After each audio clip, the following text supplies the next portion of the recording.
Hi guys, magluto ako ng pisik.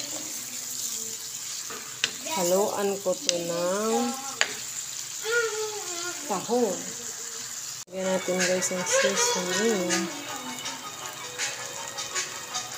Ayan guys, ang aking nilutong inimbento.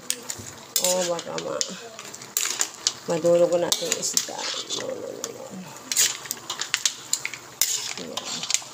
Ang laki pa naman ng ating tilapia.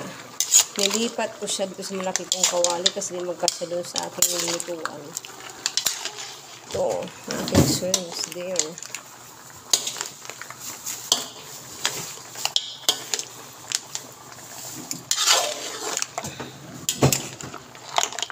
Lagyan ko ito ng kamote. May lemon ako dyan na inano. So, huwag natin durugin ang ating. So, guys. Nilipat ko ang aking niluto kasi maliit ang aking kawali. So, nilipat ko siya sa malaki. Ginisa ko muna. Tapos, nilagay ko yung pusit.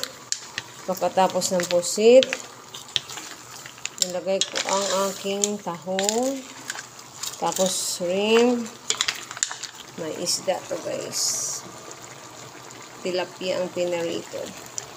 Yan yung bintong luto na naman ito. Tapos nilagyan ko ng tawag ito, malunggay. Yung binaratang ko kagabi.